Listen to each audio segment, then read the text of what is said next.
Bonjour à tous et bienvenue dans ce Xème épisode, énième plutôt épisode de la série sur le C Sharp. Et donc aujourd'hui nous allons faire un épisode sur le statique. Donc euh, euh, le statique en C Sharp, donc c'est ce qui s'appelle un keyword, donc un mot-clé que l'on peut mettre. Donc vous voyez que depuis le début de la série nous avons static void et static class que je n'avais pas expliqué.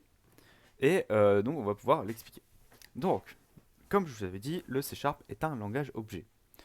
Donc c'est-à-dire que vous avez des classes et vous créez des objets. Donc, par exemple, si je veux lancer cette fonction write, je suis obligé de de créer euh, un objet et de faire test.write. Voilà, c'est très bien, il devine à ma place. Et donc là, si je fais ça, ça va marcher. Et voilà, tac tac tac. Ouais, il est long. Voilà. Debug. Vous voyez que ça marche. Voilà.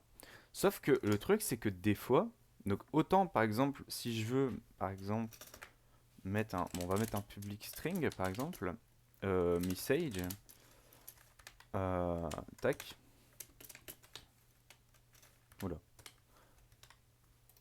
Hop, je me suis embrouillé. Et on va mettre que test.message est égal à. Voilà, on va mettre n'importe quoi. Hop, voilà. Et ici, on va console.writeLine message. Hop. Donc là, voilà, ça dépend d'un objet. Donc c'est-à-dire que si je crée un autre objet et que voilà, enfin bref, ça je vous avais déjà expliqué. Sauf que des fois, il y a des méthodes que l'on veut juste exécuter, bah, un peu comme celle-là en fait. C'est-à-dire que je veux pas forcément que, en fait, ça dépend pas forcément d'une valeur. C'est-à-dire que je veux juste, ok, par exemple, si je veux mettre un message de debug error, voilà, et que là, tac, je vais mettre un string error. Et en gros, ce que je veux, c'est mettre que ici, on a donc error, deux points, et après là, on a le message. Voilà. Et donc là, en fait, enfin, on veut pas que on ait besoin de créer un objet, puis de faire debug log error, voilà, comme ça. Ça, c'est plutôt chiant, ça fait plusieurs lignes de code. Ou alors, il faut stocker un objet, donc c'est-à-dire qu'en gros, faudrait faire un private ou un public test ici. Euh, test, voilà. Enfin, du coup, là, ça marcherait pas parce que c'est en statique. Mais bref, vous avez compris. Il faudrait le stocker et faire ça. Nous, ce qu'on aimerait, c'est faire un peu comme console.writeLine. C'est-à-dire que on arrive et on dit, ok, écris ça. Et ben, c'est totalement possible. Et c'est d'ailleurs à quoi sert le statique.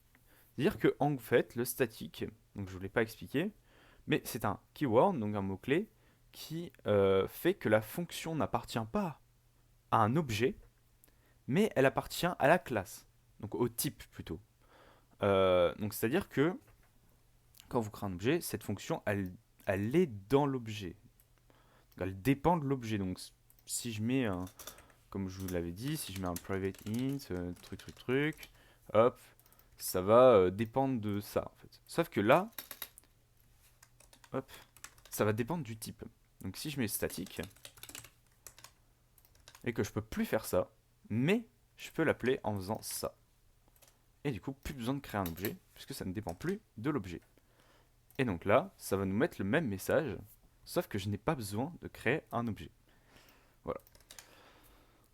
Donc ça, voilà. Mais le truc, c'est que bah là, je peux encore créer un objet, donc c'est-à-dire que je peux toujours faire test égale new test. Et en soi, je peux faire d'autres trucs, hein. Je peux, voilà, enfin, j'en sais rien. Bref, je peux faire plein de trucs. Sauf que nous, on veut pas qu'on puisse créer un objet test. Donc, euh, ce qu'on va faire, c'est que on va mettre ici en statique. Hop. Et le fait de mettre en static class, C'est-à-dire que en fait, quand on met en statique, on ne peut pas créer d'objet, puisque on va accepter que les méthodes et les variables statiques dans cette classe.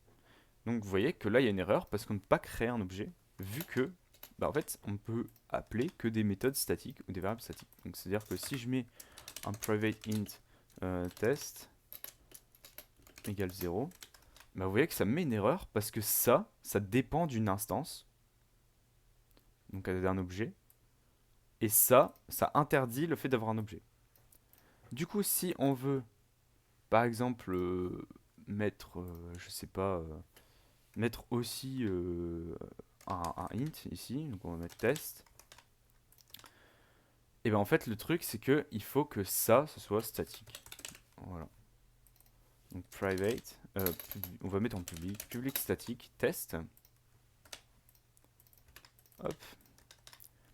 Et là, ça va marcher. Voilà, vous voyez, 0, hop. Et si je veux changer, du coup, je fais test. Donc comme ça appartient au type, test.test égale 1. Et là, vous voyez que ça va mettre 1. Voilà. Donc en fait, c'est juste ça, le statique. C'est le fait de faire appartenir une fonction ou une variable au type plutôt qu'à un objet. Et d'interdire, du coup, le fait d'utiliser la création d'un objet test, par exemple. Et voilà. C'est pour cela que cette fonction est en statique, pour qu'elle puisse être appelée directement par, pour que cette fonction puisse être appelée directement par le programme. Voilà. Donc c'est tout. Je pense que j'avais à dire sur le statique. J'espère que cette vidéo vous aura plu. Elle était plutôt courte, mais en même temps, le statique, c'est quelque chose d'assez particulier et d'assez court à expliquer. Peut-être que j'ai oublié certaines spécificités très précises du statique, mais au pire, j'en parlerai, comme j'avais dit, dans la prochaine fois, peut-être dans un épisode qui regroupera tous les trucs que j'ai oubliés. Voilà. Donc voilà, j'espère que cette vidéo vous aura plu. N'hésitez pas à vous exprimer, que ce soit en pouce bleu, pouce rouge ou en commentaire. Je vous dis à la prochaine pour un nouvel épisode, et je vous dis salut à tous.